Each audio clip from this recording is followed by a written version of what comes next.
সবাই একটু খেয়াল করো, দেখো একটি কাঠের টুকরোর ক্ষেত্রফল 200 সেন্টিমিটার স্কোয়ার এবং উচ্চতা হচ্ছে 0.1 মিটার, যার ভর হচ্ছে 5 কেজি।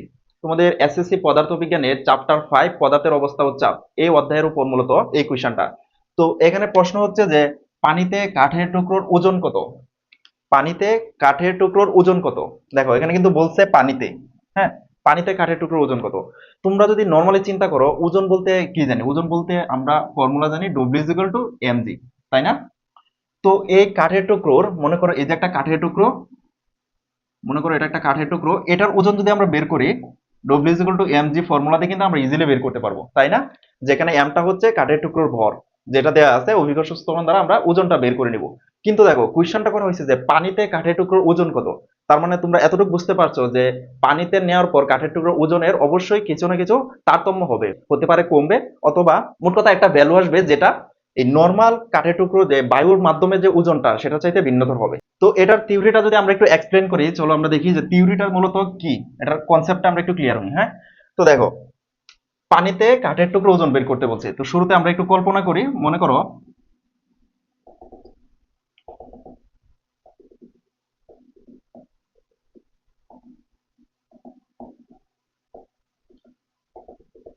মনে করো এটা পানি, একটা পাত্রে পানি অথবা একটা পুকুর হতে পারে।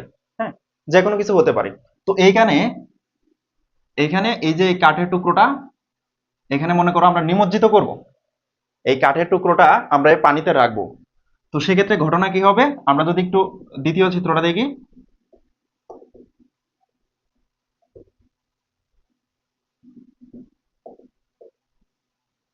দেখো এই কাঠের টুকরোটা যখন আমরা পানিতে নিমজ্জিত করব, তাহলে তাহলে কি হবে, এই যে কাঠের টুকরোটা এই পানির অনেকটা জায়গা দখল করে নেবে, তাই না?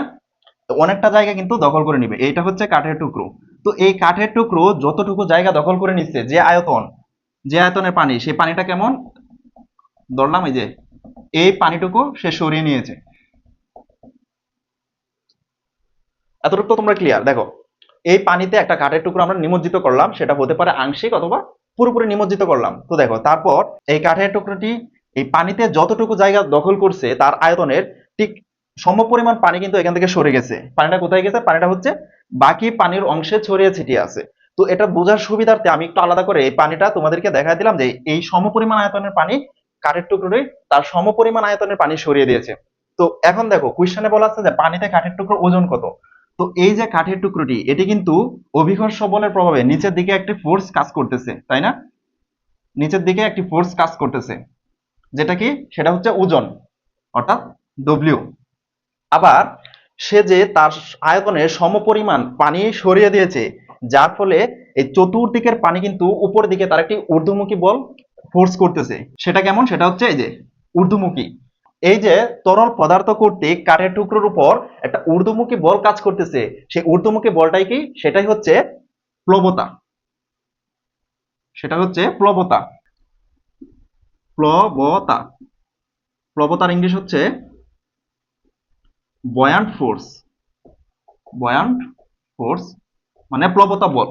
এটাকে শর্ট ফর্মে প্রকাশ করা হয় এফ বি দিয়ে, যেখানে বিটা হচ্ছে বয়ান্ট। এটা মনে রাখবা, বিটা হচ্ছে বয়ান্ট, এফটা হচ্ছে ফোর্স। অর্থাৎ যেটা, যে বলটা হচ্ছে বয়ান্ট অর্থাৎ প্লবতা, সেটা হচ্ছে প্লবতা বল। তো দেখো এই চিত্রে তোমরা তো এতটুকু বুঝতে পারছো যে কাঠের টুকরোটি পানিতে নিমজ্জিত করার পর পানি কর্তৃক কাঠের টুকরোর উপর একটি ঊর্ধ্বমুখী ফোর্স দিচ্ছে। এই ঊর্ধ্বমুখী বলটা হচ্ছে প্লবতা। তাহলে এখন তোমরা একটু এতটুকু রিলেট করো যে মনে করো তোমার হাতে থাকা একটি ফুটবল পানির উপর প্রেসার দিয়ে ডুবিয়ে দিয়েছো। তো সেক্ষেত্রে কি ঘটবে? সেক্ষেত্রে দেখবা যে নিচের থেকে পানি কর্তৃক একটা ঊর্ধ্বমুখী বল কাজ করতেছে। অর্থাৎ ফুটবলটা তুমি যত নিচের দিকে দিচ্ছ, ঊর্ধ্বমুখী বলটা কিন্তু তত বেশি। এই যে মনে করো একটি ফুটবল, এটা তুমি এই পানিতে নিচের দিকে ফোর্স দিচ্ছ, তাই না? তো বলের দেখবা ঊর্ধ্বমুখী একটা বল কাজ করতেছে, অর্থাৎ একটা প্লবতা কাজ করতেছে। বলটাকে তুমি যত গভীরে নিবা, অর্থাৎ এইচটা যত বাড়বে, সেক্ষেত্রে ঊর্ধ্বমুখী প্রেসারটা তত বেশি হবে। কারণ আমরা তো ফর্মুলাতে জানি P is equal to rho g h. That means উচ্চতা, যত উচ্চতা মানে পানির ক্ষেত্রে হবে গভীরতা, গভীরতা যত বেশি হবে চাপ তত বেশি, মানে ঊর্ধ্বমুখী প্রেসারটা তত বেশি। তো আশা করি এতটুকু তো তোমরা ক্লিয়ার। তাহলে এখন দেখো, এই কাঠের বস্তুটির আমাদের মূল লক্ষ্য কি? আমাদের মূল লক্ষ্য হচ্ছে যে পানিতে কাঠের টুকরোর ওজন বের করতে হবে। আমরা তো জানি যে কাঠের টুকরোর যে মেইন ওজন W=mg, বাট যখন কাঠের টুকরোটি পানিতে ডুবানো হলো সেক্ষেত্রে কিন্তু তার উপর ঊর্ধ্বমুখী একটা বল কাজ করবে, অর্থাৎ একটা প্লবতা বল কাজ করবে। তো এই নিচের দিকে ওজন এবং ঊর্ধ্বমুখী প্লবতা বল, এই দুইটা কিন্তু পরস্পর বিপরীত। তাহলে এই দুইটার একটা আরেকটার পার্থক্য যদি আমরা বের করতে পারি, তাহলে কিন্তু যে ওজনটা থাকবে সেটাই, অর্থাৎ যে বলটা থাকবে বা ওজনটা থাকবে সেটাই হচ্ছে পানিতে কাঠের টুকরোর আসল ওজন।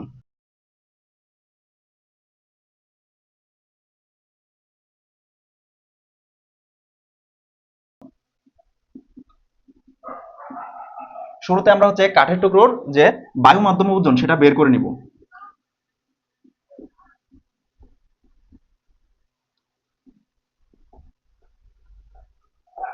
কাঠের টুকরোর ওজন W=mg, এম কত 5 কে, এবং অভিকর্ষ ত্বরণ হচ্ছে 9.8। তাহলে কত হয় ক্যালকুলেশন করলে? 49 নিউটন। তো দেখো, এই যে এটা হচ্ছে বায়ু মাধ্যমে, অর্থাৎ নর্মাল এনভায়রনমেন্টে এটা হচ্ছে কাঠের ওজন, কাঠের টুকরোর ওজন। কিন্তু যখন কাঠের টুকরোটা আমরা পানিতে নিমজ্জিত করলাম সেক্ষেত্রে পানি কর্তৃক সৃষ্ট যে প্লবতা বল, সেই বলের কারণে কিন্তু তার ওজনের একটা পরিবর্তন হবে। সেই কতটুকু পরিবর্তন হয়েছে সেটা আমরা মূলত বের করব। এখান থেকে আমাদের প্লবতার ভ্যালুটা বের করতে হবে। তো প্লবতার ভ্যালু হচ্ছে, প্লবতা যেটা প্রকাশ করা হয় প্লবতা বল Fb। হ্যাঁ, তো দেখো, আর্কিমিডিসের একটা নীতি আছে। নীতিটা কি? নীতিটা হচ্ছে যে তরল পদার্থে কোনো একটি বস্তুকে আংশিক বা পুরোপুরি নিমজ্জিত করলে বস্তু উপর ক্রিয়াশীল ঊর্ধ্বমুখী বলের মান, অর্থাৎ প্রবতার মান বস্তু কর্তৃক অপসারিত তরল পদার্থের ওজনের সমান। পুরো ডেফিনেশনটা তোমাদের কাছে অনেক লম্বা মনে হতে পারে, তবে এটাকে যদি আমি এক কথায় বলি তাহলে সেটা হচ্ছে এই কাঠের টুকরোটি কর্তৃক যতটুকু পানি অপসারিত হয়েছে তার ওজনটাই হচ্ছে প্লবতার মান। ঠিক আছে? তার মানে এই প্লবতাটা হচ্ছে, এই প্লবতার মানটা আমরা বলতে পারি Fb সমান সমান এই অপসারিত তরলের ওজন। হ্যাঁ, তাহলে এটা আমরা যদি এভাবে লিখি, দেখো, প্লবতা Fb অপসারিত তরলের ওজন, তাই না? তো দেখো, এখান থেকে আমরা প্লবতার ভ্যালুটা বের করব। অপসারিত তরলের ওজনটা আমাদের বের করতে হবে। অপসারিত তরলটা কোনটা? এই যে এটা আমি এখানে দেখাই দিছি, এটার ওজন বের করব। তো ওজন আমরা কি জানি? ওজন আমরা জানি ডব্লিউ, তারপর W=mg। তো দেখো, এই যে তরল, অপসারণকৃত তরল, এই তরলে কিন্তু আমাদের ভর জানা নেই, কিন্তু ভরের আমরা কি ফর্মুলা জানি? m=ρb, তাই না? এই রোটা কি? রোটা হচ্ছে ঘনত্ব। কার ঘনত্ব? এটা হচ্ছে তরল পদার্থের ঘনত্ব। ভিটা হচ্ছে তরল পদার্থের আয়তন, যেটা হচ্ছে অভিকর্ষ ত্বরণ।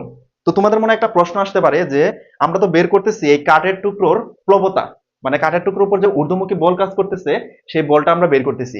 তো সেই ক্ষেত্রে কাঠের টুকরোর ঘনত্ব আমরা কেন ইউজ করব না? তোমরা অলওয়েজ এটা মনে রাখবা যে প্লবতা সৃষ্টি হয় মূলত তরল পদার্থ কর্তৃক। হুম, যখন প্রবতা সৃষ্টি হয় সেটা অবশ্যই তরল পদার্থ কর্তৃক, এবং তোমরা সেইখানে যে ঘনত্বটা হিসাব করবা, যে আয়তনটা হিসাব করবা, সেটা মাস্ট তরল পদার্থের হয়ে হবে।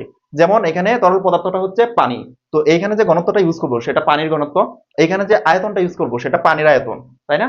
তো এখন দেখো, পানির ঘনত্ব তো আমাদের জানা, সেটা কত? 1000।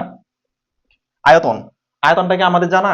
অবশ্যই জানা। কেমনে জানা? দেখো, এই কাঠের টুকরোর সময়ায়তনে কিন্তু পানি অপসারিত হয়েছে। কাঠের টুকরোটা যখন এখানে যতটুকু জায়গা দখল করছে, ঠিক ততটুকু জায়গার পানি তো সরে গেছে। তার মানে কাঠের টুকরোর আয়তন সমান সমান অপসারণকৃত তরলের আয়তন। তো পানির এই কাঠের টুকরো আয়তনটা আমরা বের করলে কিন্তু অপসারণকৃত তরলের কিন্তু আমরা আয়তনটা পেয়ে যাই। তো কাঠের টুকরো আয়তন কি? কাঠের টুকরো আয়তন কিন্তু আমাদের বের করে নিতে হবে। এখানে ক্ষেত্রফল দেওয়া আছে, সরি এটা এ ছিল, ক্ষেত্রফল দেওয়া আছে এ, এবং উচ্চতা এইচ দেওয়া আছে।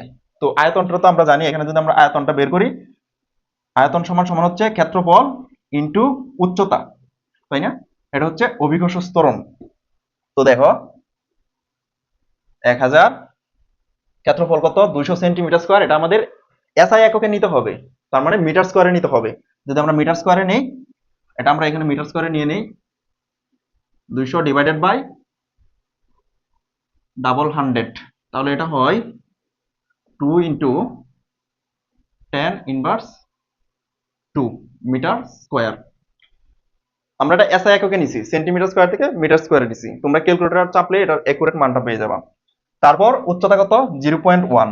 তাহলে আমরা যদি মানটা বসাই 2 ইন্টু 10 ইনভার্স 2 ইন্টু 0.1, অভিকর্ষ ত্বরণ হচ্ছে 9.8। তাহলে এটাকে যদি আমরা ক্যালকুলেশন করি কত আসে? তাহলে এটার ভ্যালু আসে 19.6 নিউটন। তো এই যে 19.6 নিউটন, এই মানটা কিসের? এটা হচ্ছে প্লবতার মান। মানে এই কাঠের টুকরোর উপর ঊর্ধ্বমুখী যে বল কাজ করতেছে, যে প্লবতা কাজ করতেছে, সেই প্লবতাটা হচ্ছে 19.6 নিউটন। এবং একই সাথে এই কাঠের টুকরোর নিচের দিকে ওজন কত? আমরা ওজন পাইছি 49 নিউটন। সেটা কত? 49 নিউটন। তাহলে এখন দেখো, আমরা যদি অ্যাকচুয়াল পানিতে কাঠের টুকরোর ওজনটা বের করতে চাই তাহলে কি হয়? পানিতে কাঠের টুকরোর ওজন 49 মাইনাস 19.6, তাহলে কত হয়? তাহলে এটা হয় 29.4 নিউটন। তাহলে দেখো, এই যে 29.4 নিউটন, এটা কি? এটাই হচ্ছে পানিতে কাঠের টুকরোর ওজন। তার মানে আমরা পেয়ে গেলাম যে পানিতে কাঠের টুকরোর ওজন কত? 29.4। তো এই ম্যাথের কনসেপ্টে তোমাদের যে জিনিসটা মনে রাখতে হবে সেটা হলো যে কাঠের টুকরো পানিতে নিমজ্জিত করার পর সেখানে প্লবতা সৃষ্টি হয়। তো কাঠের টুকরোর অরিজিনাল ওজন থেকে যদি প্লবতার মানটা আমরা মাইনাস করে দিতে পারি তাহলে কিন্তু আমরা আমাদের উত্তরটা পেয়ে যাই। এবং সেখানে প্লবতা বের করার নিয়মটা তোমরা অবশ্যই বুঝছো যে প্লবতার এই যে প্লবতা আমরা আর্কিমিডিসের সূত্র অনুযায়ী অপসারিত তরল ওজনের সমান। তো অপসারিত তরলের আয়তন এবং হচ্ছে নিমজ্জিত বস্তুর মানে কাঠের টুকরোর আয়তন কিন্তু সেম। সেক্ষেত্রে আমরা আয়তন বসাইলাম, আয়তন বসানোর পর পানির ঘনত্ব বসাইলাম, বসানোর পর আমরা পেয়ে গেলাম। তো এই কোশ্চেনটাকে আরেকটু লম্বা করতে পারে এভাবে যে বলতে পারে যে কাঠের টুকরোটি পানিতে কি ডুবে যাবে নাকি ভেসে থাকবে, অথবা ভেসে থাকলে কতটুকু ভেসে থাকবে। তো দেখো, আমরা তো জানি পানির ঘনত্ব। পানির ঘনত্ব আমরা জানি কত? মানে ঘনত্ব হচ্ছে 1000 কেজি মিটার পার কিউব। এখন দেখো, কুইশাটা এভাবে লম্বা করতে পারে যে কাঠের টুকরোটি পানিতে ভেসে থাকবে নাকি ডুবে যাবে। পানিতে কোনো কিছু ভেসে থাকবে নাকি ডুবে যাবে সেটা নির্ভর করে কিসের উপর? সেটা নির্ভর করে ডেনসিটি বা ঘনত্বের উপর। তো এই কাঠের টুকরো ঘনত্ব আমরা জানলেই কিন্তু হয়ে যায়। তো কাঠের টুকরোর ভর দেওয়া আছে 5 কেজি এবং আয়তন তো আমরা জানি, আয়তন বের করছি, তাই না? তো সেক্ষেত্রে দেখো, আমরা যদি কাঠের টুকরোর ঘনত্বটা আমরা বের করি, m is equal to rho v, rho is equal to m by b। m কত? 5। এবং আয়তনটা কত? আয়তনটা হচ্ছে ক্ষেত্রফল পূরণ উচ্চতা। তাহলে আমরা যদি মান বসাই 2 into 10 inverse 2 0.1, এই ক্যালকুলেশন এটা কত আসে? 2500। এটা কি? এটা হচ্ছে কাঠের টুকরোর ঘনত্ব কেজি মিটার পার কিউব। তো এখন দেখো, এখানে পানির ঘনত্ব 1000 আর কাঠের টুকরোর ঘনত্ব হচ্ছে 2500। এখন তোমরাই বলো কার ঘনত্ব বেশি? কাঠের টুকরোর। তো কাঠের টুকরো যদি ঘনত্ব বেশি হয় তার মানে সেটা পানিতে ডুবে যাবে। তো এই ম্যাথটা এভাবে লম্বা করতে পারে যে কাঠের টুকরোটি কি ভেসে থাকবে না ডুবে যাবে। তো তোমরা এভাবে ঘনত্বটা বের করে নিবা। ঘনত্বটা বের করলে কিন্তু তোমরা বুঝতে পারবা যে এই কাঠের টুকরোটি পানিতে ভেসে থাকবে নাকি ডুবে যাবে। তো আশা করছি এই ম্যাথটা তোমরা খুব সহজভাবে বুঝতে পারছো।